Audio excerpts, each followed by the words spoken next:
próximo painel, a gente traz a provocação. IA e saúde mental. Como a tecnologia pode reduzir a sobrecarga e devolver o H ao RH? Para essa conversa, convidamos Robson Campos, diretor de produtos e negócios para a RH na TOTUS, Bruno Pinta, especialista em inovação e transformação digital aplicada a pessoas e negócios, e Maria Santarlassi, Head of COE e Performance na Loft. Obrigada. Obrigado. Olá, pessoal. Tá todo mundo me ouvindo? Obrigada, que é importante. Sejam muito bem-vindos ao Palco Mundo, aqui Mundo Pessoas by TOTUS, aqui no Vistud Summit. Hoje a gente vai ter esse espaço aqui mais uma vez, mais uma palestra, para a gente dividir um pouco, né, o nosso dia a dia, trocar dicas práticas sobre como o RH e tecnologia caminham juntos. Meu nome é Maria Santarlassi, eu trabalho com transformações organizacionais, desempenho e desenvolvimento há mais de 10 anos. Peraí que o redzinho tá muito brinco. Há mais de 10 anos, sempre conectando cultura e tecnologia ao negócio, tá? Para quem está me acompanhando sem apoio visual, eu sou uma mulher de cabelos castanhos que estão presos, blazer preto, calça preta e olhos castanhos. O meu papel aqui hoje vai ser mediar um pouco dessa conversa, estou bem feliz de participar, e também trazer algumas provocações, tá? Mas antes disso, vamos se apresentar aqui, né? Eu queria trazer o espaço para o Bruno e para o Robson poderem se apresentar, para aí sim a gente começar essa conversa. Bruno, por favor, quer começar? Boa tarde, todo mundo me ouve? Pessoal, muito prazer. Na verdade, meu nome é Pinta, meu apelido é Bruno, quase ninguém me chama de Bruno. Eu sou um dos fundadores da Design for People, a gente é uma consultoria de transformação organizacional junto com a Renata e com a Débora. E também para quem está sem o apoio visual, eu sou um homem branco de cabelo curto, barba, óculos e eu tenho um sinal no rosto. Tá bom? Bom, pessoal, boa tarde a todos e a todas. Meu nome é Robson Campos, eu sou o diretor responsável pelos produtos de recursos humanos da TOTUS, né, esteja desde a parte de folha de pagamento, toda a parte de ponto, a parte toda de gestão estratégica, né, ATS, PMS, LMS, ou seja, um conjunto de produtos que de fato ajudam. Nós vamos falar um pouco sobre como que a tecnologia, né, os dados que a gente tem, as informações, através do uso adequado da tecnologia, pode prover uma série de conteúdos e informações para a gente direcionar bem a nossa gestão. Para quem também está sem a possibilidade do apoio visual, eu sou um homem, mais ou menos cerca de 1,90 m, estou vestido com um blazer azul e vou estar aqui para falar com vocês um pouco sobre esse movimento e toda essa temática tão relevante para a gente. Muito bom, agora todo mundo apresentado, vamos seguir aqui para nossa conversa. Bruno, a minha primeira pergunta é para você. Eu acho que nos últimos anos, a gente sabe, conversou em todas as reuniões de RH, seja no café, seja em eventos, sobre como que a tecnologia iria invadir ali nosso dia a dia, participar, como que ia ser essa influência da AI. A grande verdade é que isso já acontece. Isso é algo que o futuro já começou, a gente já está vivendo isso. E eu queria te ouvir um pouco, agora que realmente está entre nós, como que a gente pode pensar nela como um recurso de apoio dentro dos RHs no dia a dia? Eu penso que a chegada das IAs, hoje ela é vista e colocada como uma forma, como se ela fosse uma ferramenta, que de fato é. Mas tem uma visão para mim, de o quanto que a IA ela precisa ser um processo sobre a forma de pensar das pessoas. E a IA ela precisa ser um copiloto e não o piloto das pessoas. O Copilot não chama Copilot à toa, né, da Microsoft. Então, para mim tem um ponto que, assim, as empresas investem muito em recursos, muito focado no que as pessoas precisam fazer e precisa voltar a investir um pouco mais de tempo sobre como pensar. Tem um passo antes da IA. E não adianta a IA ela fazer o que de fato ela existe para ser feita, que é diminuir o trabalho repetitivo, diminuir a operação, e aí a gente ganha mais tempo, e aí arruma esse tempo para fazer mais uma reunião, ou para resolver mais um projeto. Isso não resolve a saúde das pessoas, isso não cuida da qualidade de vida das pessoas dentro da organização. Então a IA precisa cuidar dessa parte operacional, mas especificamente o RH precisa voltar a fazer o que de fato precisa ser feito, que é cuidar do que importa. Ser guardião da cultura, olhar para as pessoas de uma forma que torne uma relação sustentável dentro da organização. Por isso que para mim a IA, mais que uma ferramenta, para mim ela precisa ser uma forma de pensar. Você pode ter a melhor ferramenta de IA do mundo, se você não souber fazer as perguntas da forma correta, ela não serve para absolutamente nada. Então, o meu ponto é não tratar a IA só como uma ferramenta, mas como uma forma de pensar. Muito legal.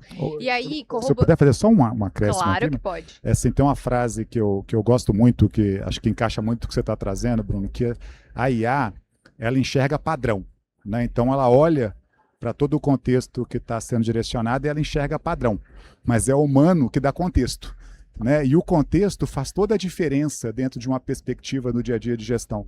Então, é bem na linha do que você está trazendo. Acho que essa frase resume um pouco do cenário. Super.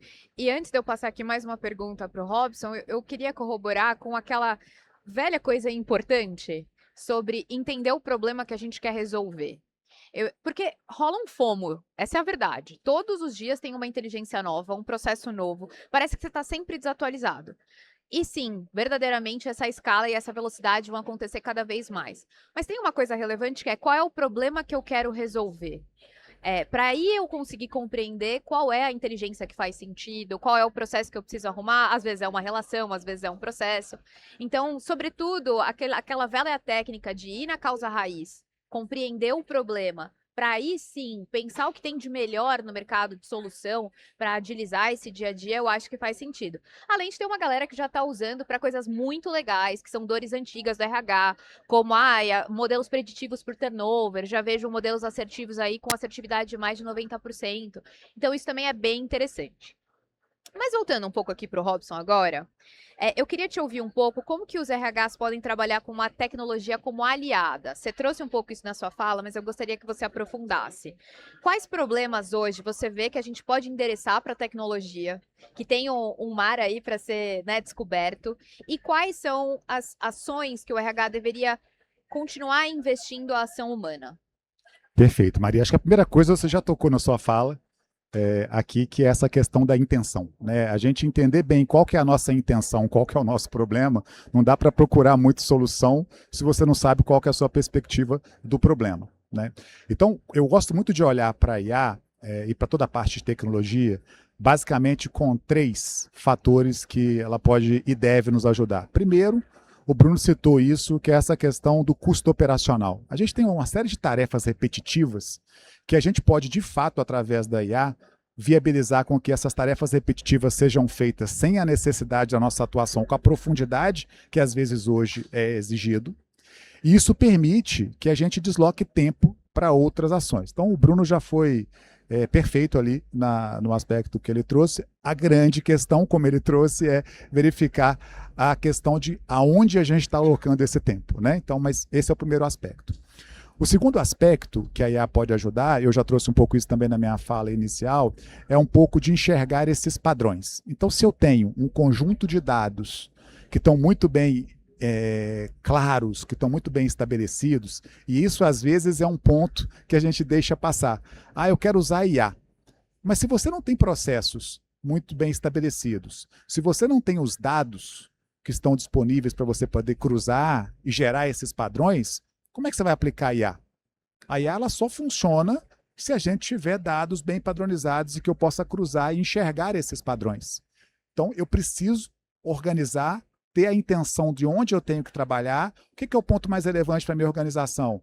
Eventualmente, vai ser uma perspectiva de realmente trabalhar a folha de pagamento. Porque eu ocupo tanto tempo naquilo que eu vou primeiro otimizar aquilo para gerar tempo. Depois eu vou buscar outras temáticas. Não. O meu cenário, toda essa parte de compliance já está efetivamente resolvido. Eu tenho, portanto, condição de olhar mais para uma parte de PMS, de avaliação de desempenho. Então eu vou entrar por aí, vou primeiro pensar o processo, trabalhar a cultura da minha organização, preparar as minhas pessoas para eu aplicar. E aí eu começo a ter esses dados muito bem organizados e consigo enxergar padrões.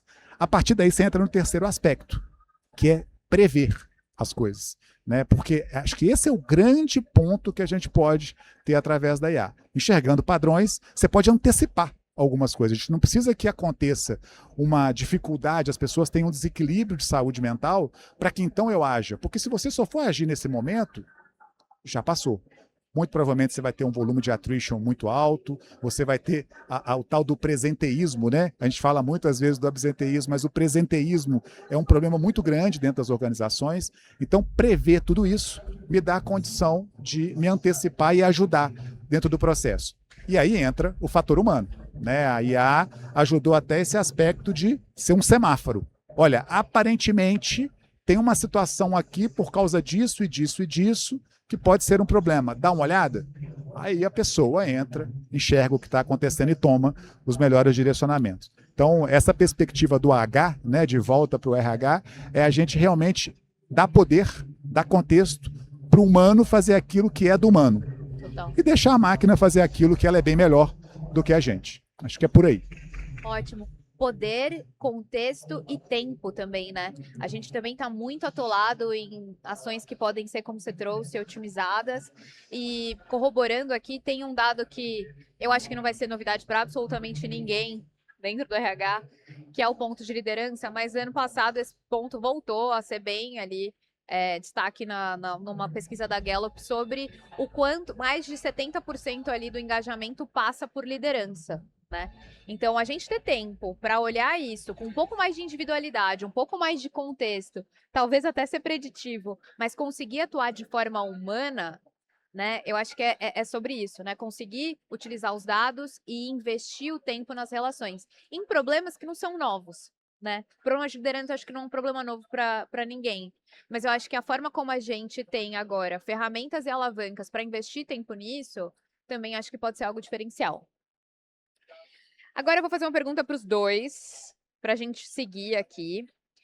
A gente está falando muito aqui num evento sobre segurança emocional, né? De como o RH é uma área demandada sobre isso, apesar de ter todo um contexto e a corresponsabilidade de áreas diferentes. Quais dicas práticas vocês já estão usando no dia a dia de vocês e que vocês podem dividir com todo mundo que está aqui hoje, de ferramentas tecnológicas para ajudar nessa assertividade e dedicar as atividades mais estratégicas, como você trouxe aqui, ao que agrega valor no negócio? A gente na Design recentemente fez um evento para falar sobre inteligência artificial. E aí o Felipe, que estava lá conduzindo esse processo, ele mostrou para a gente que nos próximos 5 anos a gente vai ter aproximadamente quase 16 bilhões de IAs. Tem até um site interessante que fala, não vou lembrar como é que está escrito exatamente, mas já existe uma IA para isso. Basicamente assim, já existe uma IA para o que você está procurando, né? Então eu volto a bater na tecla, Mar, que mais do que pensar em ferramentas, para mim, é a gente construir um campo onde as pessoas possam ter segurança para poder fazer as perguntas certas e usar as ferramentas que funcionam para o problema que ela quer resolver. Porque senão a gente corre o risco de viver a era da moda, sabe? Então agora vamos usar todo mundo o cloud, que eu chamo de Cloudião, né? Que é a nova ferramenta da moda. Vamos usar o cloud, aí daqui a pouco vai aparecer uma outra. Vamos todo mundo usar essa IA. Para mim, as pessoas precisam dar um passo para trás e entender a forma de pensar. Isso para mim é muito fundamental. Porque senão eu saio usando todas as ferramentas que estão mandando e não estou entendendo o motivo, o problema pelo qual estou resolvendo.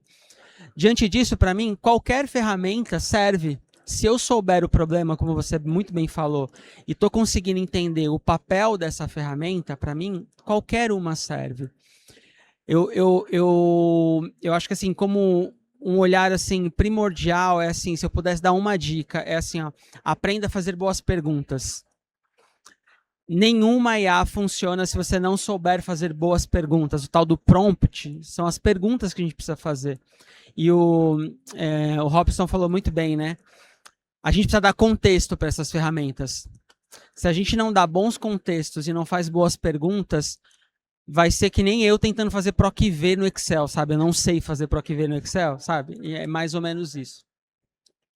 É engraçado porque a gente usa esse termo, né, de ferramenta, e de fato ela não deixa de ser uma ferramenta, mas como uma ferramenta, seja ela qual for, se a gente não souber a ferramenta certa para o problema, a gente usa a ferramenta que pode gerar um desconforto no uso do dia a dia. Vamos pegar um exemplo paralelo aqui, um lúdico. Né? Dá para tirar um parafuso da parede com um martelo? Dá. mas o buraco que você vai deixar na parede para tirar esse parafuso vai ser muito grande. E quando você fala de ser humano, você não quer deixar buracos, né? Você quer fazer com que aquilo flua da melhor maneira possível. Então é melhor você usar uma chave de fenda para tirar um parafuso do que usar um martelo. Se a gente não souber qual ferramenta aplicar, eu chamei de Bruno, eu vou chamar de Pinta, né? Porque você mesmo falou que não é Bruno, é Pinta. Isso mesmo. O Pinta, se a gente não souber, o risco que a gente tem da emenda sair pior, né, do que o soneto é muito grande. Então, eu acho que, e é engraçado que eu sou de tecnologia, mas eu sempre falo isso, tecnologia é importante? Eu quero vender tecnologia? Claro que eu quero, eu vivo disso. Mas a tecnologia não funciona se a gente de fato não souber, e aí eu volto de novo na sua fala, Maria, que é a intenção. E aí, para falar de intenção, a gente tem que ter uma conversa com as lideranças, né? Porque nunca foi tão relevante quanto é hoje o papel das lideranças no time. Não adianta você ter uma cultura maravilhosa, descrita ali na parede, com todos os aspectos que você precisa fazer, se lá na ponta essa cultura não é representada de forma genuína. Se os líderes, a gente sabe há quanto tempo que a gente fala de ter pessoas na agenda, né, de ter tempo para essas pessoas na agenda. Eu tenho 47 anos, trabalho há uns 27, 28. Desde que eu comecei a trabalhar, a gente fala dessa perspectiva quando eu comecei a me tornar líder de ter tempo na agenda. E por que a gente não coloca tempo na agenda para cuidar de pessoas? Porque às vezes a gente está tão cheio das tarefas do urgente que a gente se esquece do importante, né? Isso também é outra máxima, né? Trabalhar as questões importantes e não focar tanto no urgente. E nosso papel como líderes, o papel do RH é conseguir ter esse tipo de destravamento na cabeça das pessoas.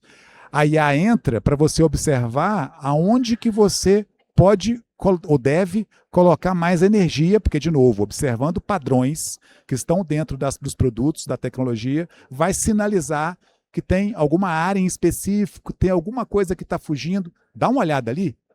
E aí o RH pode se aproximar para entender o que está acontecendo, ou uma liderança mais sênior pode se aproximar para ter uma conversa e direcionar.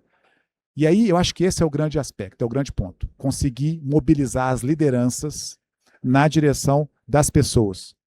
Porque o que a gente tem visto hoje, e a gente está no evento que fala, né, de saúde mental, é que cada vez mais há um volume de estafa das pessoas, as pessoas estão menos engajadas, e esse desengajamento vai inviabilizando os negócios.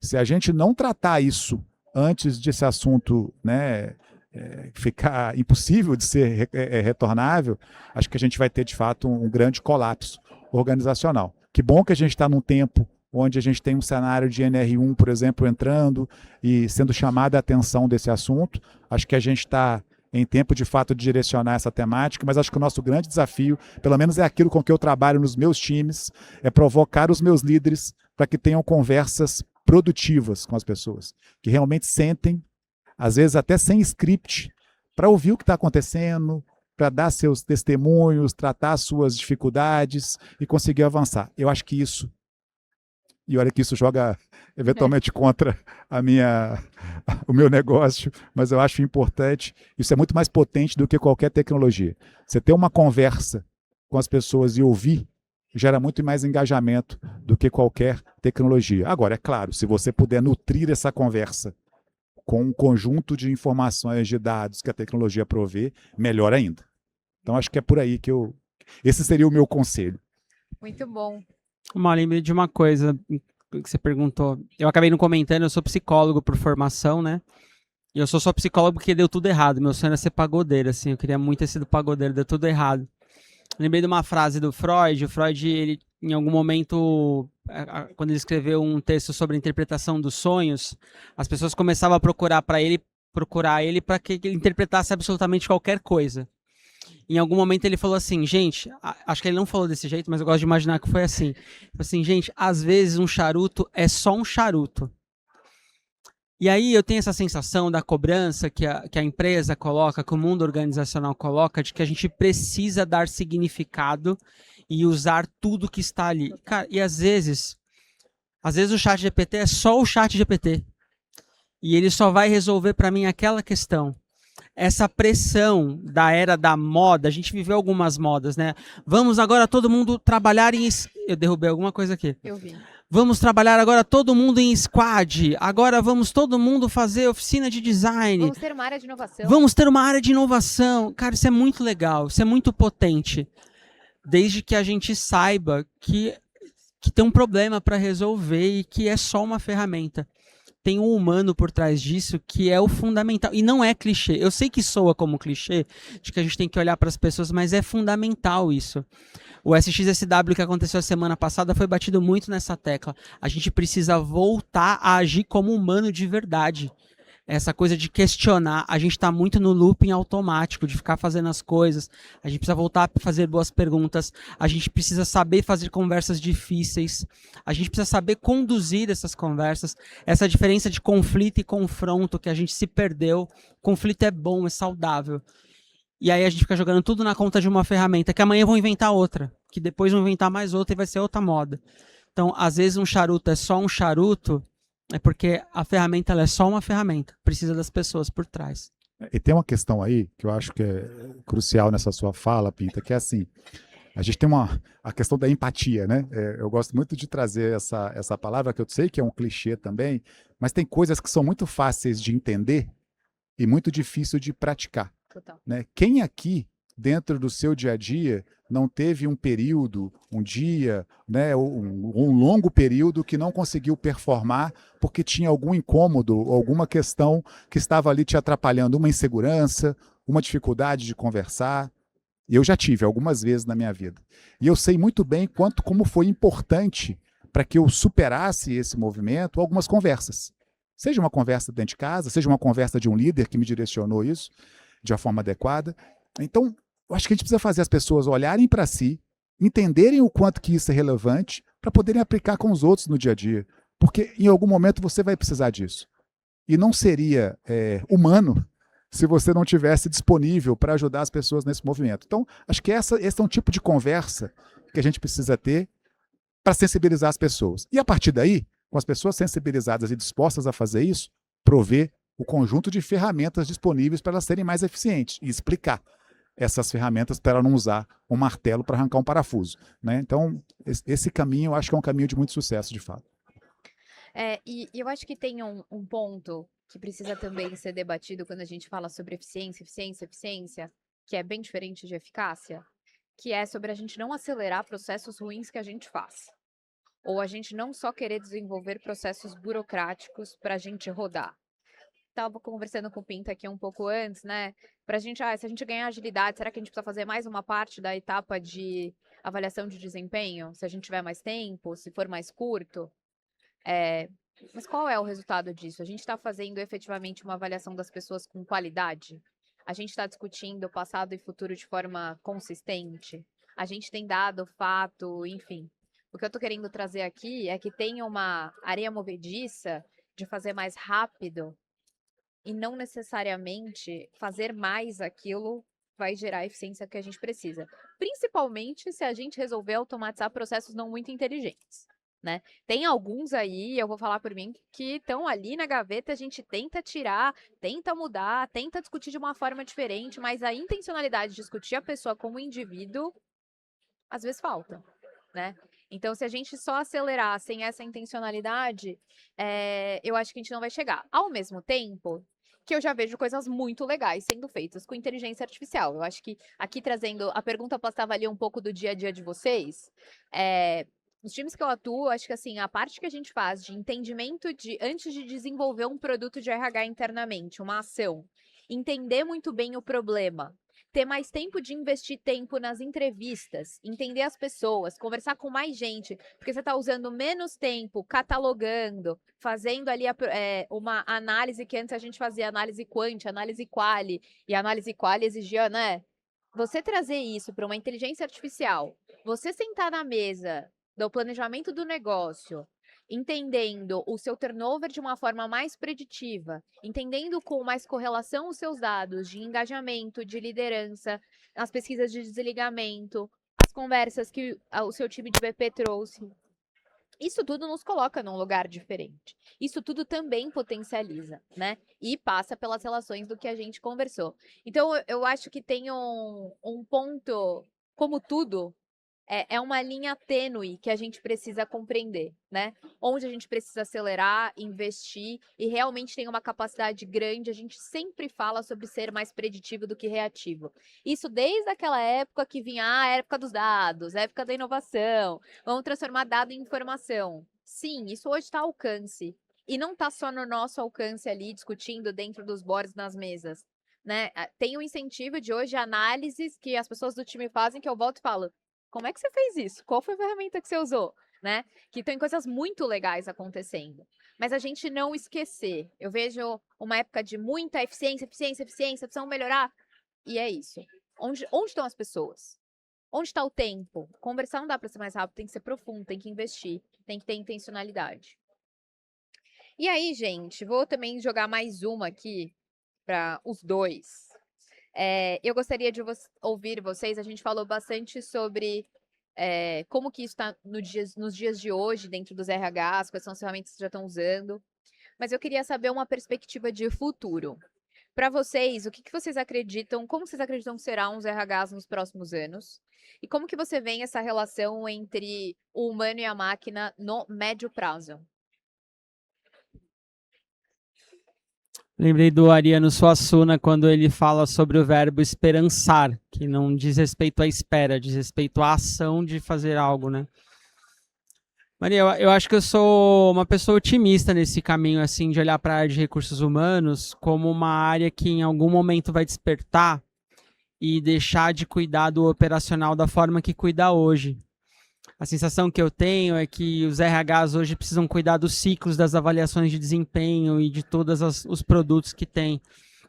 Então eu estou muito nessa coisa do esperançar para que o RH volte a ser o que de fato uma área de recursos humanos existe, que é ser guardião da cultura e cuidar das pessoas. Então eu olho para o futuro hoje e pelo menos nas empresas que a gente passa com a design, eu percebo uma movimentação e uma preocupação, relação genuína em relação a isso. Então, acho que a minha esperança de olhar para o futuro é de que o RH passe agora a ser guardião da cultura, olhar para as pessoas e deixar essa coisa mais repetitiva para as ferramentas que foi dito aqui, assim, sabe? Esse é o meu lugar de esperança, de olhar para o futuro e enxergar isso. Até porque eu vejo que as pessoas estão... Talvez não sei se da forma correta, mas estão se movimentando de algum jeito. E eu gosto disso também, eu acho interessante, assim, o que você mais faz na IA hoje, cara? O que eu mais faço é colocar cachorro para dançar, eu acho isso muito bom. Eu ia perguntar isso, fazer mas fotografias eu não esperava essa resposta. Boas, assim, de crianças, fazer eu criança, enfim. Tá em todas as trends? Eu tô em todas as trends, inclusive as das dancinhas, mas gosto de usar hoje as ferramentas para me ajudar a convergir diagnóstico, por exemplo. O Robson de Minas Gerais, você cresceu na zona norte de São Paulo, eu cresci numa região nobre de São Paulo também, chama Zona Leste, né? Então a gente tem repertórios diferentes. Quando você usa uma ferramenta como essa, ela busca repertórios que estão completamente fora do meu alcance. Então, construir diagnósticos hoje, para mim, é o que mais me ajuda a ferramenta, porque eu vou lá, faço uma entrevista com uma diretoria, com uma BP, e aí eu coloco no repertório, e aí eu falo, o meu chat chama Wesley, eu chamo ele de Wesley, eu falo, Wesley, preciso juntar tudo isso aqui, qual que é a percepção que você tem? Isso me ajuda muito. Coisas que antes eu levava, sei lá, dependendo da pesquisa, horas, dias. Hoje eu faço isso muito sem rápido. Viés, né? Porque às vezes a gente também tem um viés, né? Quando nas qualitativas era às vezes meio difícil. Às vezes eu acho o Wesley um pouco puxa-saco, meu, assim. Tá bom. Às vezes ele vai dar a resposta. Eu já falei pra ele, assim, cara, eu quero que você seja mais crítico, você tá sendo muito do meu lado. Às vezes ele, excelente ideia, Bruno. Nossa, incrível, vocês na design. Wesley, menos. Por favor, me conta de forma crítica. Então é isso, eu uso as ferramentas hoje, me ajuda muito no diagnóstico. Legal. Essa questão que você trouxe também na última fala, Maria, que é a questão do viés, eu tenho para mim que a gente tem que ter bastante clareza que você não tem como fugir do viés. Ser humano tem viés. Né? Quantas vezes, eu tenho exemplos aos montes, minha esposa então vai ter mais ainda, de vezes que ela fala, a situação está indo para um jeito, mas na minha cabeça é outra coisa e eu estou vendo sinais que estão direcionando que é para cá, mas eu fico insistindo que é para cá.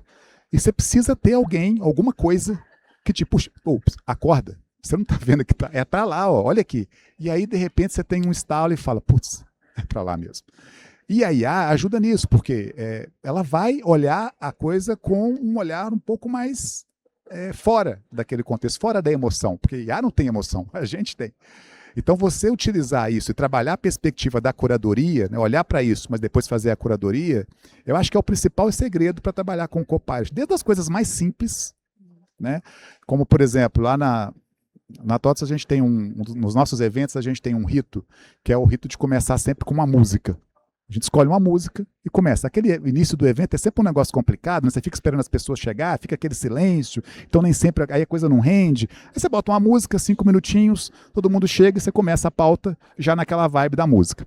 E a abordagem que a gente fez, sempre alguém escolhe uma música e a pessoa tem que explicar a música. Por que ela escolheu a música? Né? A música não foi escolhida de forma aleatória, tem algum motivo.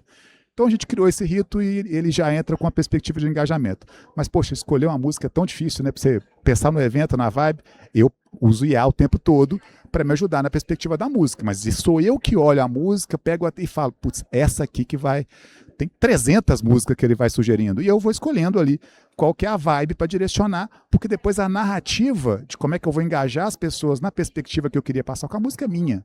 Então, desde as coisas mais simples até coisas mais complexas, né? A gente estava falando aqui da perspectiva do RH, né, dentro desse contexto do negócio. Eu também posso trazer um testemunho interno dentro de casa. A minha responsabilidade é cuidar de um painel de produtos de recursos humanos, né? E eu tenho a minha BP, estava até aqui hoje. A Natasha, ela fez a palestra anterior, não sei se ela está aqui na plateia, mas a gente tinha uma dificuldade muito grande, inclusive, de eu ter abertura para ela poder me apoiar.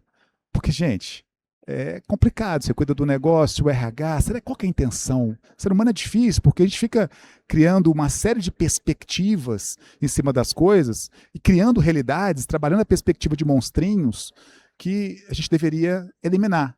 Mas não é tão racional assim, né? Falado dessa maneira parece algo simples.